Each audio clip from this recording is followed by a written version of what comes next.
Thank you, sir. Dr. Thakur, always a pleasure to listen to you. It's refreshing when a person involved in regulating and managing education from the government's perspective speaks about transparency, openness, quality, and has metrics which make sense. I'm going to present some thoughts which I think are relevant from a global perspective. I'll tell you a bit about myself and why that is important, and I'll not focus on much. I'm a product of India's education. Come from a middle-class background in Dehradun, grew up there, and then went abroad for my education because I didn't want to be part of the Indian higher education system. Didn't believe in it. I still don't believe in it. For good reason. And there's nothing to laugh about. I think it's a matter of shame that way we are. The reason I came back to India 4 years ago was by choice for education. I was a very successful investor in Silicon Valley, having studied here and abroad. And I saw how we were placed globally and how inward-looking we were, almost as if we were ostriches, burying our heads in sand and avoiding what was out there because we couldn't hold up our heads high and look around what was going on and couldn't really understand why Brazil and China had galloped ahead in education when we were the foundation of education for the world a couple of thousand years ago. So, very jingoistic, very nationalistic, but practically speaking, we need people like me and others who come back and work and make sure that we are helping in whatever way we can. We are a private equity fund, so far the only education-focused private equity fund in India. I think that where we are today in higher education is miles ahead of where we were 2 decades ago. I think that where we are in school education remains to be seen, but yes, it's vastly different in many areas, but many areas are completely static over the last 2 decades. So, what do I want to focus on? I really want to focus on a couple of things. Number one, we are at a point where we can say we have brought access to education. Clearly that has happened. We are at a point where we can say that we are now focusing on quality. It is in process and we think that's beginning to occur. But where we are is still very, very far behind in understanding the future of education. I was at a conference just last month in Stanford, which was hosted by Goldman Sachs and Stanford University. The amount of information that was presented in terms of what is happening in education globally is mind-boggling. India caught up to the telecommunication challenge by going to the cellular phone market by skipping the landline. Similar thing is happening in education today. The world is skipping the university of yesterday, that's Harvard and Stanford and the Jawaharlal Nehru University. They will remain, they'll have a future, but the world is going digital so rapidly, it is mind-boggling. And those of us who are still dealing with how to set up a school, how to set up a university, how to do this, what not to do, are missing the boat. The university of the future, the school of the future, is a personal university, is a personal school. That is going to happen, 100% going to happen. India has a chance to not only catch up, but beat the world in that space, and we need to do it because we cannot build enough.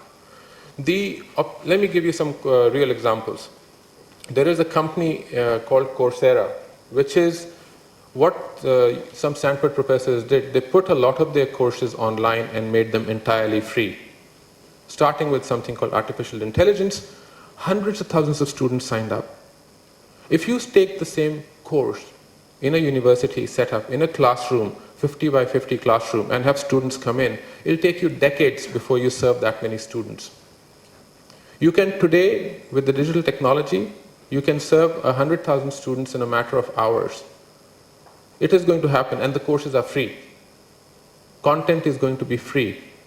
It's what you do with the content, how the content is delivered, how the content is used to benchmark the students, to create a level playing field so that you can say, this is what your ability is and how that tracks to a job and your ability to produce as a quality contributor to society, that is going to differentiate you.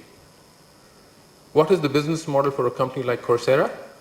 It is not to charge the students at all, but it is to tell the employers of the world, say, I've got the best students with me today, and I can tell you how to grade them in ability by not only testing their aptitude, by teaching them online at their own pace, because everybody learns differently at different pace. I can test their attitude. I can test their analytical ability. So education is revolutionizing very, very fast. We are at a point where while we have achieved many strong milestones, and this is incredible where we are compared to 5 years ago, we think that, I believe that we can go even faster ahead by embracing technology in education. So that's the theme of my conversation with you. So let's take it down to, but that's a very idealistic viewpoint, and the realism of it is that most people don't understand technology, don't have access to it. That's another challenge that we'll have to overcome. There are creative solutions around it. We are a country that understands Jugaad better than any other country, and there are ways around that so that technology can be embraced, can be used to provide affordable, quality education to students around the country. There are creative examples that we have seen. We have looked at companies that provide tests and tutoring and online services, and the growth in these companies in India also is mind-boggling to us as investors. I'm kidding you not when we say that today is an opportunity where students, even in tier 2, tier 3 cities, are doing what they can to take their education into their own hands, wherever they can, and looking at employability as an end focus. There are how many people graduate from IITs and engineering colleges a year? About 1 million people. How many of those get good jobs that they really wanted? About 15% maximum. 85% wait for 9 months, 10 months, don't know what they want to do. A lot of them really don't have a clue where they're headed. Employers, on the other hand, are also in the dark. It's like searching for a needle in a haystack. There are jobs. There are people out there. There is no ability to have enough information about the students. Employers don't have it. Students don't have information on employers. There's a huge information gap between the employers and the students. We need to bridge that ASAP. We need to bridge that yesterday, because it is today, if you talk to employers who were years ago, hiring students from engineering colleges to do basic routine jobs are now saying, why should I pay so much? I'll hire a basic BSc graduate. I'm going to have to train the person for 6 months in any case, and then that person will leave. All I really want, they don't have subject matter expertise. All I really want is aptitude and attitude. I'll deliver aptitude in 6 months, and I'll find the person with the best attitude. That is the playing field at which we are playing at today. And that's the truth. Is there an opportunity there that we can have a creation of a portal using technology where students are verified, their resumes are verified, and employers say, yes, not only do I know who you are and I can verify you through the network. I don't today believe in a company which has only got a database of students. I believe in a company which, much like microfinance in Bangladesh, uses the network of people to verify each other. Totally possible in India. So I think where we are is we have an incredible opportunity.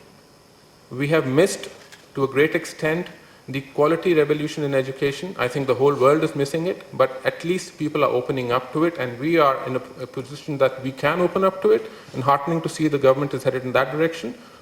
One of the things that I would encourage, given the nature of this conference as well, we must embrace technology, the digital revolution in education. There are many more hours we can talk about this, but I'll cut my talk short now and let the other panelists take it over and talk about it. Thank you so much for your time.